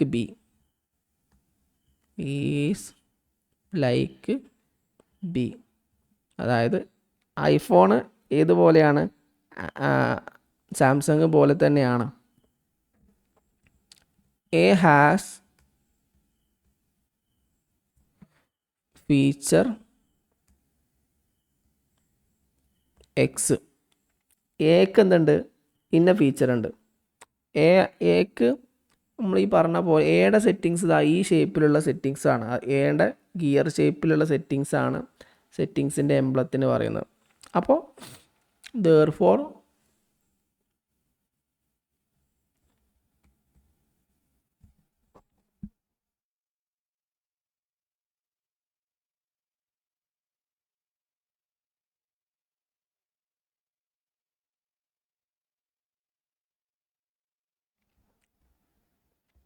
B likely has feature X. ഇവിടെ പറയുന്നത് എ പോലെ തന്നെയാണ് ബി. അപ്പോൾ നമ്മൾ പറയുന്നത് എന്താണ്, അനലോജിക്കൽ റീസണിങ് ആണ്. എ പോലെ തന്നെയാണ് ബി. എക്ക് എക്സ് എന്ന ഫീച്ചർ ഉണ്ട്. അപ്പോൾ ബിക്കും എന്തുണ്ടാവും, എക്സ് എന്ന ഫീച്ചർ ഉണ്ടായിരിക്കും.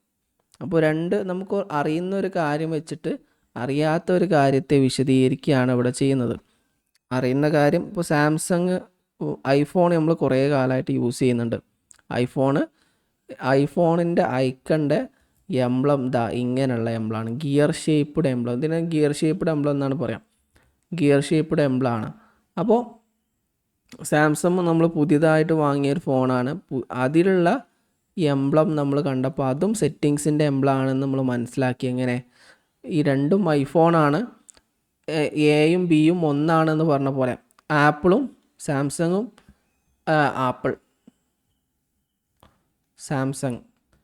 ആപ്പിളും പോലെ തന്നെയാണ് സാംസങ് എന്താണ് സ്മാർട്ട് ഫോണാണ്.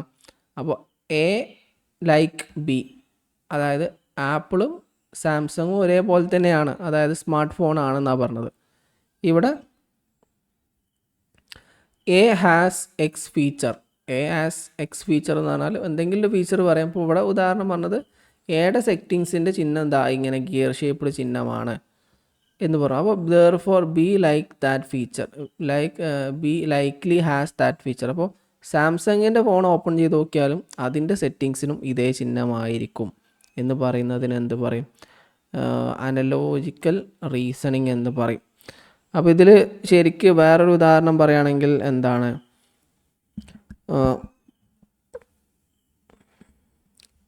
നോക്കാം വേറൊരു എക്സാമ്പിൾ. എൻ്റെ ബോസ് എന്താണ്, എൻ്റെ സുഹൃത്ത് അല്ലെങ്കിൽ എൻ്റെ അധ്യാപകൻ, എൻ്റെ ബോസ് തന്നെ ആയിരിക്കട്ടെ, എൻ്റെ ബോസിന് ചായ കുടിക്കുമ്പോൾ ഡിസ്റ്റർബ് ചെയ്യുന്നത്, സംസാരിക്കുന്ന ഇഷ്ടമല്ല. അപ്പോൾ പുതിയൊരു ബോസ് നമ്മൾ സ്ഥാപനത്തിലേക്ക് വന്നു. അപ്പോൾ ഞാൻ പറയാണ്, പുതിയ വന്ന ബോസിനും ചായ കുടിക്കുമ്പോൾ സംസാരിക്കുന്ന ഇഷ്ടം ഉണ്ടാവില്ല.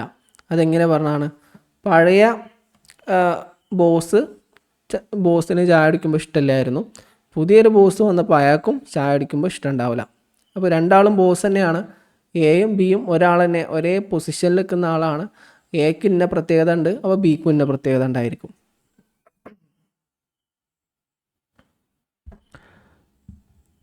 അത്രയാണെന്ത് ഈ അനലോജിക്കൽ റീസണിങ്ങിൽ വരുന്നത്. അപ്പോൾ ഈ ഓപ്ഷൻ നോക്കുകയാണെങ്കിൽ ഇവിടെ ക്വസ്റ്റ്യനിലേക്ക് എത്തിയിട്ടില്ല. അപ്പോൾ ഇങ്ങനെ അനലോജിക്കൽ റീസണിങ്, നമുക്ക് കിട്ടിയ അനലോജിക്കൽ റീസണിങ് കറക്റ്റ് ആണോ എന്ന് ഇവാലുവേറ്റ് ചെയ്യാൻ വേണ്ടിയിട്ട് ഒരു സിസ്റ്റമാറ്റിക് പ്രൊസീജിയർ ഉണ്ട്.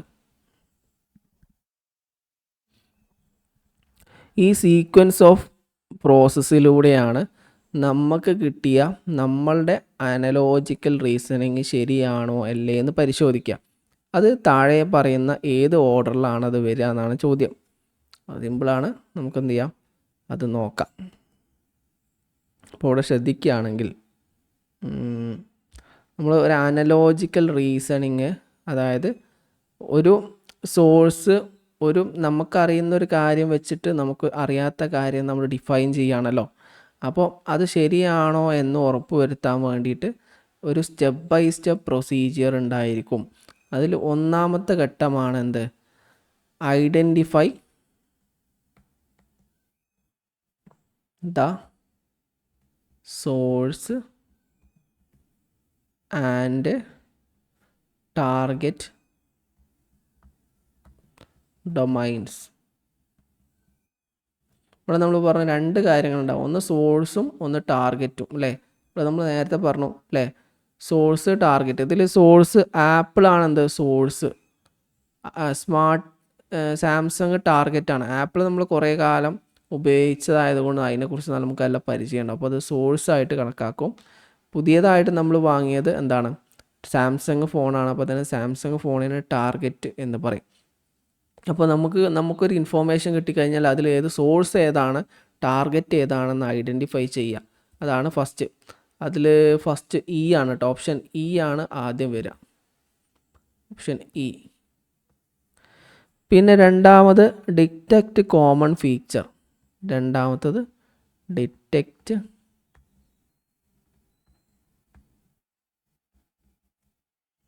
ഫീച്ചർ. ഇവിടെ നമ്മൾ നേരത്തെ പറഞ്ഞല്ലോ, ആപ്പിളും സാംസങ്ങും.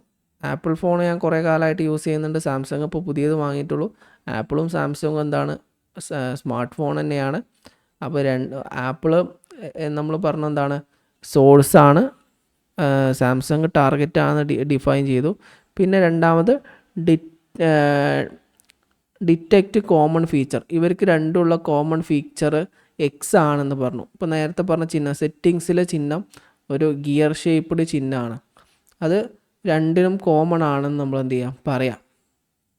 അത് ഓപ്ഷനിൽ ഏതിലാണ് വരിക? ഡിറ്റക്റ്റ് ഡി, ഇ കഴിഞ്ഞാൽ പിന്നെ ഡി ആണ് വരിക. പിന്നെ മൂന്നാമതായിട്ട് വരിക assess relevant similarities.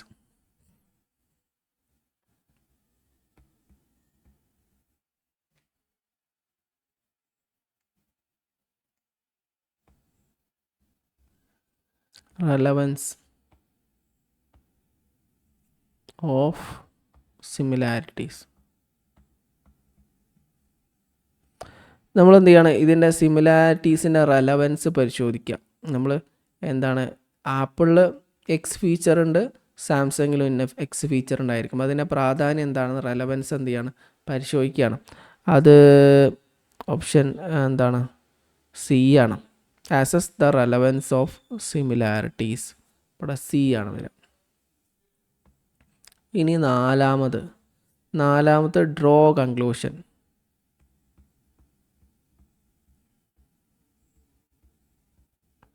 Draw conclusion എന്ന് പറഞ്ഞാൽ എന്ത് ചെയ്യാം? നമുക്ക് ഇപ്പോൾ നേരത്തെ ഇവിടെ പറഞ്ഞല്ലോ, therefore B likely have X feature. അപ്പോൾ സാംസങ്ങിന് ഇന്ന ഫീച്ചർ ഉണ്ടായിരിക്കും, ഒരു കൺക്ലൂഷനിൽ എത്തിച്ചേരാണ്. അപ്പോൾ അത് ഓപ്ഷൻ എ ആണ്, ഓപ്ഷൻ എ. പിന്നെ അഞ്ചാമത്, പിന്നെ ഒന്നുകൂടെ അവിടെ ബാക്കി ഉണ്ടാവും. ഏതാണ്? Evaluate strength of analogy. അത് കൃത്യമാണോ കറക്റ്റാണോ എന്ന് എന്ത് ചെയ്യുക? ഇവാലുവേറ്റ് ചെയ്യുക. അനലൈസ് ചെയ്ത കാര്യം കറക്റ്റാണോ എന്ന് അതിൻ്റെ സ്ട്രെങ്ത് അനലൈസ് ചെയ്യാം. Strength analogy. അപ്പോൾ അത് ഓപ്ഷൻ ബി. അപ്പോൾ ഈ ചോദ്യത്തിലേക്ക് നോക്കുകയാണെങ്കിൽ ഇപ്പം നമ്മൾ പറഞ്ഞത് അനലോജിക്കൽ റീസണിങ് ആണ്. അനലോജിക്കൽ റീസണിങ് എന്ന് പറഞ്ഞാൽ എന്താണ് നമ്മൾ പറഞ്ഞത്? നമുക്ക് ഫെമിലിയർ ആയിട്ടൊരു കാര്യം വെച്ചിട്ട് അൺഫെമിലിയർ ആയിട്ടൊരു കാര്യത്തെ നമ്മൾ വിശദീകരിക്കണതിനാണ് എന്താ പറയുക? അനലോജിക്കൽ റീസണിങ്. അനലോജിക്കൽ റീസണിങ് എന്താണ്? ഒരു കമ്പാരിസൺ പർപ്പസിന് വേണ്ടിയിട്ടാണ് നമ്മൾ യൂസ് ചെയ്യുക. അത് നമുക്കൊരു അറിയണ കാര്യമുണ്ട്, അറിയാത്ത കാര്യമുണ്ട്. അറിയണ കാര്യം വെച്ചിട്ട് അതിൻ്റെ സിമിലർ ഫീച്ചറായ അറിയാത്ത കാര്യത്തെ വിശദീകരിക്കുന്നതിനാണ് എന്താ പറയുക? അനലോജിക്കൽ റീസണിങ് എന്ന് പറയുക. അനലോജിക്കൽ റീസണിങ്ങിൽ രണ്ട് ഘടകങ്ങളുണ്ടാവും. നോൺ ഉണ്ടാവും, അൺനോൺ ഉണ്ടാവും.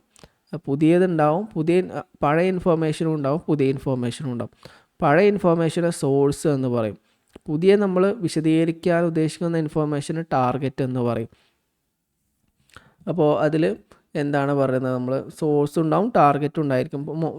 ഐഫോണിൻ്റെ ഉദാഹരണം പറഞ്ഞപ്പോൾ ഐഫോൺ സോഴ്സാണ്, സാംസങ് ടാർഗറ്റാണ്.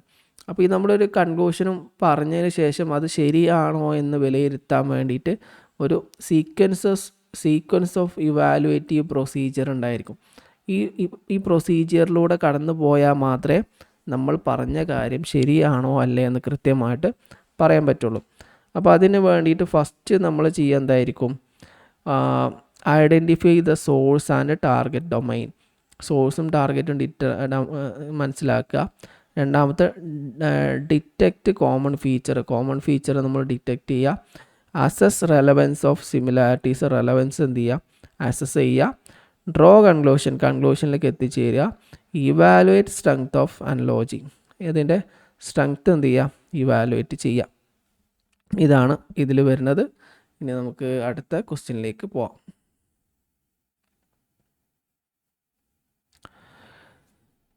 ഈ താഴെ പറയുന്ന ഇവിടെ if the proposition no reptile are squirrels is given as false, then which of the following proposition can be inferred to be true? അപ്പം നമ്മൾ ഇത് സ്ക്വയർ ഓഫ് ഓപ്പോസിഷനുമായി ബന്ധപ്പെട്ട ഒരു ടോപ്പിക്കാണ്. ഈ ടോപ്പിക്ക് നമ്മൾ ഡിസ്കസ് ചെയ്തിട്ടുണ്ട്. എന്നാലും എന്ത് ചെയ്യാം, നമുക്കിവിടെ ഒന്നും കൂടി ഡിസ്കസ് ചെയ്യാം. മുമ്പിലേക്ക് നിങ്ങൾ പോകേണ്ട ആവശ്യമില്ല, ബാക്കിലേക്ക് പോകേണ്ട ആവശ്യമില്ല. ഇവിടെ എന്ത് ചെയ്യാം, ഇവിടെ തന്നെ നമുക്ക് വിശദീകരിക്കാം. ഇവിടെ സ്ക്വയർ ഓഫ് ഓപ്പോസിഷനെ കുറിച്ചാണ് പറയുന്നത്.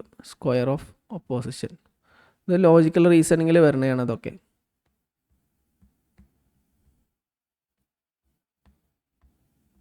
പിന്നെ നോട്ട് നിങ്ങൾക്ക് വേണമെങ്കിൽ എന്തുണ്ടാവും, നമ്മളെ സ്ക്വയർ ഓഫ് ഓപ്പോസിഷൻ ക്ലാസ് എടുത്തതിൽ നോട്ട് ഉണ്ടായിരിക്കും.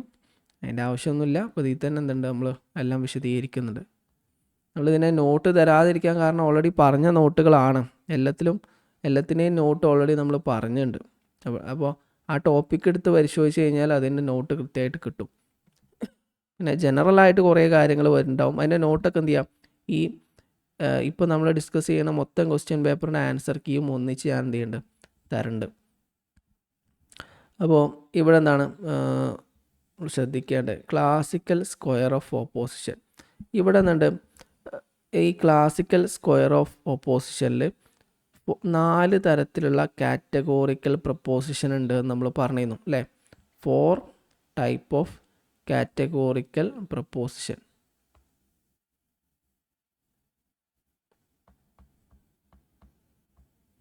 കാറ്റഗോറിക്കൽ പ്രപ്പോസിഷൻ, ഓരോ കാറ്റഗോറിക്കൽ പ്രപ്പോസിഷനും ഓരോ അക്ഷരം കൊണ്ടാണ് എന്ത് ചെയ്യുക, നമ്മൾ മെൻഷൻ ചെയ്യുക. എ, ഇ, ഐ, ഒ അല്ലേ. A, E, I, O. A ആണെങ്കിൽ അതിനെ നമ്മൾ എന്ത് പറയും, യൂണിവേഴ്സൽ അഫർമേറ്റീവ് എന്ന് പറയും.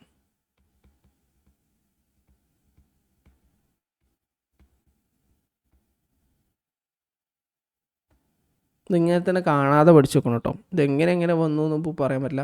ഇതിങ്ങനെ തന്നെ കാണാതെ പഠിച്ചു വെക്കുക. ഇതിങ്ങനെ തന്നെ ക്വസ്റ്റ്യനും വരലുണ്ട്. ഇ എന്ന് പറഞ്ഞാൽ യൂണിവേഴ്സൽ നെഗറ്റീവ്.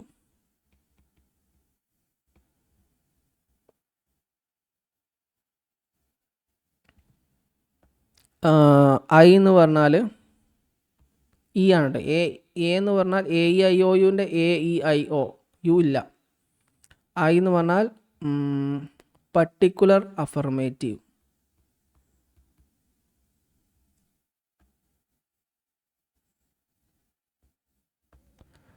ഒ എന്ന് പറഞ്ഞാൽ പർട്ടിക്കുലർ നെഗറ്റീവ്.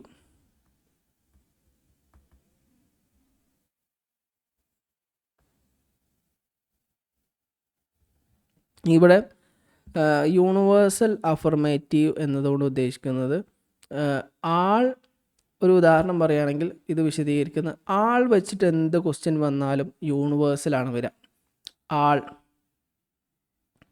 ഇനി അതുപോലെ തന്നെ ഇതിവിടെ വരക്കാം, ആൾ അതുപോലെ നോ വെച്ചിട്ട് എന്ത് സ്റ്റേറ്റ്മെൻറ്റ് വരികയാണെങ്കിലും അത് യൂണിവേഴ്സൽ ആയിരിക്കും എന്ന് പറയും.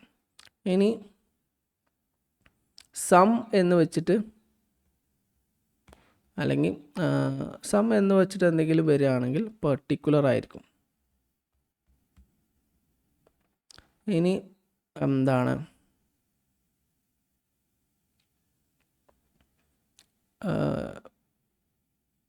നോട്ട് വെച്ചിട്ടാണെങ്കിൽ, നോൺ എന്ന് പറയുകയാണെങ്കിൽ നെഗറ്റീവ് ആയിരിക്കും. അല്ലെങ്കിൽ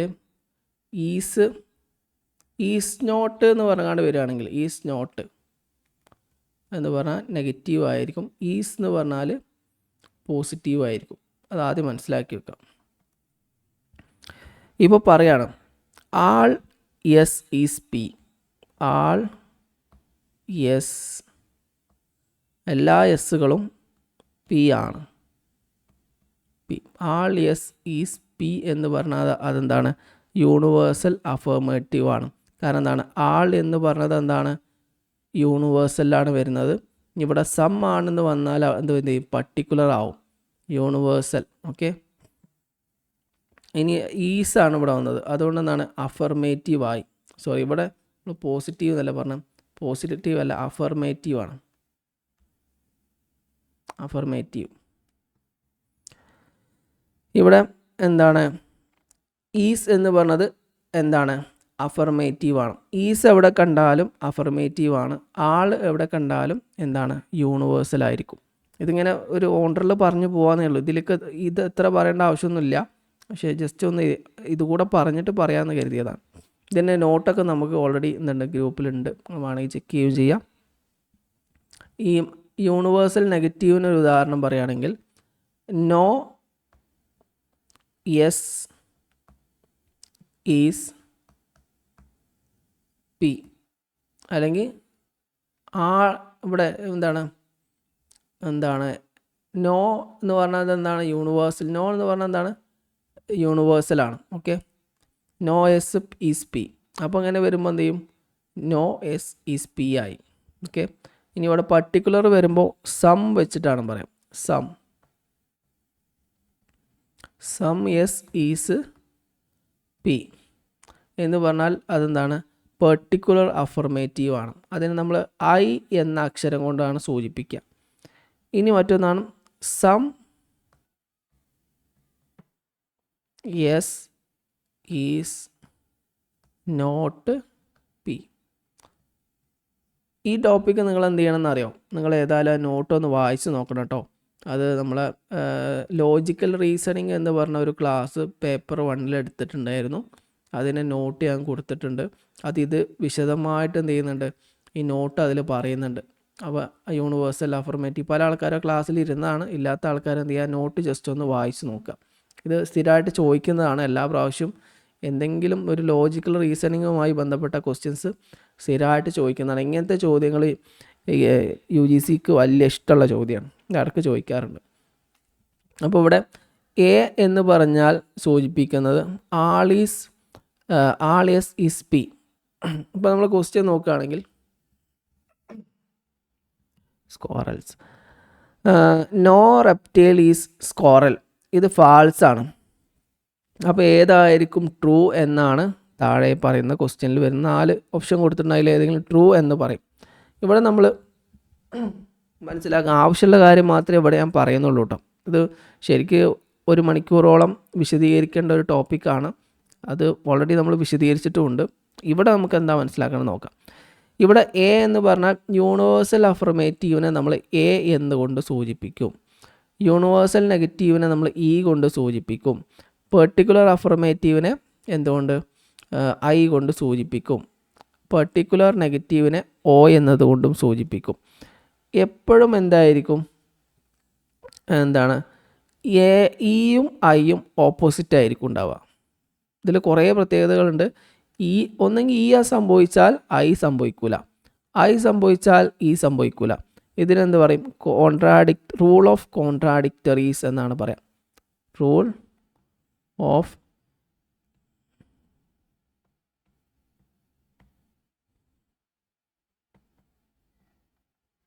ഓഫ് കോൺട്രാഡിക്ടറീസ്. അപ്പോൾ നമ്മൾ ക്വസ്റ്റ്യനിൽ നോക്കുകയാണ്. ക്വസ്റ്റ്യനിൽ എന്താ പറഞ്ഞിട്ടുള്ളത്, നോ റെപ്റ്റൈൽ ആർ സ്കോറൽസ്. അപ്പോൾ അത് എന്താണ്, ഇ ആണ് അല്ലേ. No S is P, universal negative ആണ്. അപ്പോൾ ഇതിൻ്റെ നേരെ ഓപ്പോസിറ്റ് ആയത് ഇത് തെറ്റാണെന്നാണ് പറയുന്നത്. നോ റെപ്റ്റൈൽസ് ആർ സ്കോറൽ ഈസ് ഗിവൺ ആസ് ഫാൾസ്. അപ്പോൾ ശരി ഏതായിരിക്കും? അപ്പോൾ ഈ ശരിയാണെങ്കിൽ ഐ ആയിരിക്കും എന്ത്, ഈ തെറ്റാണെങ്കിൽ ഐ ആയിക്കാരം എപ്പോഴും ശരി എന്ന് പറയുന്നത്. ഈ എന്ന് പറഞ്ഞാൽ യൂണിവേഴ്സൽ നെഗറ്റീവിൻ്റെ നേരെ ഓപ്പോസിറ്റ് ആയിരിക്കും പർട്ടിക്കുലർ അഫർമേറ്റീവ്. അപ്പോൾ ഈ എന്നത് തെറ്റാണെങ്കിൽ, അതായത് no S is P, no reptiles are corals എന്നത് തെറ്റാണെങ്കിൽ അപ്പോൾ എന്തായിരിക്കും ശരി, സം റെപ്റ്റൈൽസ് ആർ കോറൽസ് ശരിയായിരിക്കും. അപ്പോൾ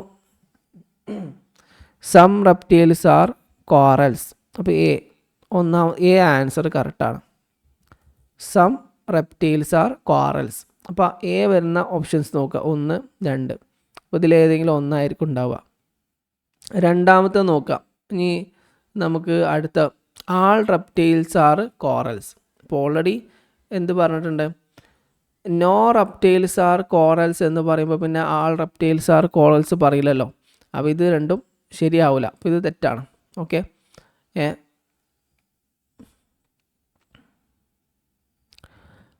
അപ്പോൾ ഇത് ശരിയല്ല, ബി ശരിയല്ല. പിന്നെ സി നോക്കുകയാണെങ്കിൽ സി സെയിം തന്നെയാണ്. എവിടെയാണ് രണ്ടാമത്തെ എന്തായിരുന്നു? B. All reptiles are corals. Is false. A contradictory ആണ്. അപ്പോൾ എന്ത് ചെയ്യും? എ എന്ത് ചെയ്യിക്കാരം ശരിയായിരിക്കില്ല. അപ്പം പിന്നെ മൂന്നാമത്തെ some non corals are non reptiles. Some non corals are non reptiles. അപ്പോൾ അതിൻ്റെ അർത്ഥം എന്താണ്? Some non corals are reptiles എന്നാണ് പറഞ്ഞത്. ഓക്കെ, അപ്പോൾ അത് ശരിക്കും എന്താണ്? ട്രൂ ആണ്. ഇതുപോലെ തന്നെയാണിത്. അതായത് എ പോലെ തന്നെയാണിത്. സം റെപ്റ്റൈൽസ് ആർ കോറൽസ് എന്ന് പറഞ്ഞ പോലെ തന്നെയാണ് സം റെപ്റ്റൈൽസ് ആർ നോൺ സ്കോറൽസ് എന്നും പറയുന്നത്. ഓക്കെ, അതിനെ നേരെ തിരിച്ചിട്ടുള്ള രൂപമാണ്. അത് കുറച്ച് ബുദ്ധി ഉപയോഗിച്ച് കുറച്ച് നേരം ആയിമോ ശ്രദ്ധിച്ചാലേ അത് മനസ്സിലാവുള്ളൂ. അപ്പോൾ എയും സിയും കറക്റ്റാണ്. പിന്നെ ഡി നോക്കുകയാണെങ്കിൽ ഡി എന്തല്ല, നമുക്ക് ശരിക്ക് ആൻസർ ഇതിൽ കൊടുത്തിട്ടുള്ള ഡി കൂടി ഉണ്ട്. പക്ഷെ ഡി എന്തല്ല ശരിയാണെന്ന് നമുക്ക് ഉറപ്പ് പറയാൻ കഴിയില്ല. കാരണം അതെന്താണ്? ഡി നോക്കുക, some reptiles are non corals. ഇത് ശരിക്കും എന്തല്ല ഈ ഫാൾസ് ആണ്. ഈ ഫാൾസ് ആയതുകൊണ്ട് ഇത് ശരിയാവാൻ സാധ്യതയില്ല. ഓക്കെ, ഈ എന്ന് പറഞ്ഞാൽ ഇത് ഈ ഓപ്ഷൻ കൊടുത്ത ഈ അല്ല, എ ഇ ഐ ഒയിൽ ഈ ആണ്. അപ്പോൾ ഈ കൊടുക്കുന്ന സമയത്ത് ഓ ഒരിക്കലും എന്താവാൻ സാധ്യതയില്ല, ശരിയാവാനുള്ള സാധ്യതയില്ല. അതുകൊണ്ട് ചിലപ്പോൾ അത് തെറ്റായിരിക്കാം, ചിലപ്പോൾ ശരിയായിരിക്കാം, നമുക്ക് ഉറപ്പ് പറയാൻ കഴിയില്ല. അത് ക്വസ്റ്റ്യനിലുള്ള വന്ന മിസ്റ്റേക്കാണ്. മിസ്റ്റേക്കാണെന്ന് പറഞ്ഞാൽ നമുക്ക് ഇതിൽ എന്ത് ചെയ്യാം? ഉത്തരത്തിലേക്ക് കൃത്യമായിട്ട് എത്താൻ പറ്റും. എയും സിയും ഇവിടെ ഉള്ളത് കൊണ്ട് തന്നെ വേറെ ഓപ്ഷനിലൊന്നും എയും സിയും ഇല്ല. അപ്പോൾ നമുക്ക് എന്ത് ചെയ്യാം? ഓപ്ഷൻ സി എന്താണ്? 4 ആണ് ഇതിൻ്റെ കറക്റ്റ് ആൻസറായിട്ട് പറയാം. ഇവിടെ നിങ്ങൾ ശ്രദ്ധിക്കേണ്ട കാര്യം ഒന്നെന്താണ്? സ്ക്വയർ ഓഫ് ഓപ്പോസിഷനിൽ വരുന്ന ഒരു ഫോർമുലയാണെന്ത്? AEIO എന്ന് പറഞ്ഞ ഈ ഫോർമുല. എ എപ്പോഴും എന്താ? യൂണിവേഴ്സൽ അഫർമേറ്റീവ് ആണെങ്കിൽ എ, യൂണിവേഴ്സൽ നെഗറ്റീവ് ആണെങ്കിൽ ഇ, പർട്ടിക്കുലർ അഫർമേറ്റീവ് ആണെങ്കിൽ ഐ, പർട്ടിക്കുലർ നെഗറ്റീവ് ആണെങ്കിൽ ഒ. യൂണിവേഴ്സൽ അഫർമേറ്റീവിനെ നമ്മൾ എന്ത് പറയും? ആൾ എ. അതിന് എക്സാമ്പിളാണ് ആൾ എസ് ഈസ് പി എന്ന് പറയും. നോ എസ് ഈസ് പി എന്നാൽ എന്തുണ്ട്? പർട്ടിക്കുലർ യൂണിവേഴ്സൽ നെഗറ്റീവ് ആണ്. ഇതിൽ വേറെ കുറേ ഉദാഹരണങ്ങളുണ്ട് കേട്ടോ. നോട്ട് നോക്കിക്കഴിഞ്ഞാൽ ഇത് ഏതൊക്കെ രീതിയിൽ ഏതൊക്കെ വരും എന്നൊക്കെ നമുക്ക് പറയാം. ഇത് മാത്രം നിങ്ങൾ എന്ത് ചെയ്യുക? ജസ്റ്റ് ഒന്ന് നോക്കുക നോട്ട്. ഓക്കെ, പിന്നെ അതുപോലെ particular affirmative some S is P ആണ്. Particular negative some S is not P ആണ്. ഇത് കുറഞ്ഞ ഒരു 10 മിനിറ്റ് കൊണ്ടാണ് നമ്മൾ വിശദീകരിച്ചത്. അതുകൊണ്ട് ചിലപ്പോൾ നിങ്ങൾക്കത് വ്യക്തമാവാൻ സാധ്യതയില്ല. ചിലപ്പോൾ വ്യക്തമായിട്ടുണ്ടാവും. ഓൾറെഡി നിങ്ങൾ ക്ലാസ് കേട്ട ആൾക്കാരായിരിക്കും. പുതിയ ആൾക്കാർക്ക് ചിലപ്പോൾ കൺഫ്യൂഷൻ ഉണ്ടാവും. അപ്പോൾ അതെന്ത് ചെയ്യാം? അതിൻ്റെ നോട്ട് ഉണ്ട്. അതിൻ്റെ ലോജിക്കൽ റീസണിങ് എന്നാണ് നമ്മുടെ നോട്ടിൻ്റെ പേര്. കുറച്ച് മുമ്പ് നടന്ന ക്ലാസ്സാണ്. അതിൻ്റെ നോട്ട് മാത്രം ജസ്റ്റ് ഒന്ന് നോക്കാം. ഇനി അടുത്ത ക്വസ്റ്റ്യൻ നോക്കുകയാണെങ്കിൽ അടുത്ത ക്വസ്റ്റ്യനിലേക്ക് നമുക്ക് ഇതിപ്പോൾ പറഞ്ഞ ക്വസ്റ്റ്യൻ പോലെ തന്നെയുള്ള ക്വസ്റ്റ്യനാണ്. ഇപ്പോൾ നമ്മൾ പറഞ്ഞില്ലേ പ്രൊപ്പോസിഷൻ സ്റ്റാൻഡേർഡ് ഫോം. അത് നിങ്ങളെ സ്വന്തമായിട്ട് എന്ത് ചെയ്യുക? ആൻസർ എഴുതുക. എന്നിട്ട് നിങ്ങൾ ആൻസർ കണ്ടെത്തുക. യൂണിവേഴ്സൽ അഫർമേറ്റീവ് എന്ന് പറഞ്ഞാൽ ഏതാണ്? യൂണിവേഴ്സൽ നെഗറ്റീവ് എന്ന് പറഞ്ഞാൽ ഏതാണ്? പർട്ടിക്കുലർ അഫർമേറ്റീവ് എന്ന് പറഞ്ഞാൽ ഏതാണ്? പർട്ടിക്കുലർ നെഗറ്റീവ് എന്ന് പറഞ്ഞാൽ ഏതാണ്? അത് നിങ്ങൾ നോക്കുക. എന്നിട്ട് ഇത് കൺഫ്യൂഷൻ ഉണ്ടെങ്കിൽ ലോജിക്കൽ റീസണിങ്ങിൽ നോക്കുക. എന്നിട്ട് എന്ത് ചെയ്യുക? ഇതിൽ ഓപ്ഷൻ ഏതാണെന്ന് നിങ്ങൾ പറയണം. ഞാൻ എന്ത് ചെയ്യുക? ഗ്രൂപ്പിൽ എന്ത് ചെയ്യുക? ഈ ക്വസ്റ്റ്യന് ആഡ് ചെയ്യുകയും ചെയ്യാം. പിന്നെ ഇതിലുള്ള ക്വസ്റ്റ്യൻസ് തന്നെയാണ് നമ്മൾ എന്ത് ചെയ്യുക? ഡെയിലി ടാസ്കിൽ നമ്മൾ ചെയ്യാറുള്ളത്. അപ്പോൾ നിങ്ങൾക്ക് പല ക്വസ്റ്റ്യൻസും നിങ്ങൾ പരിചയമുള്ള ക്വസ്റ്റ്യൻസ് ആയിരിക്കും. മീമാംസയൊക്കെ നമ്മൾ സ്ഥിരമായിട്ട് മുമ്പൊരിക്കൽ പറഞ്ഞിട്ടുണ്ടായിരുന്നു. അപ്പോൾ ഇതിൽ ആർക്കെങ്കിലും എന്തെങ്കിലും സംശയം ഉണ്ടോ? സംശയം ഉണ്ടാവില്ല എന്ന് വിചാരിക്കുന്നു. എന്തെങ്കിലും സംശയങ്ങൾ നിങ്ങൾ പഠിക്കുന്ന സമയത്തുണ്ടെങ്കിൽ ചോദിക്കാം. ഇന്നത്തെ ക്ലാസ് വൈൻഡപ്പ് ചെയ്യാണ്. പങ്കെടുത്ത എല്ലാവർക്കും നന്ദി.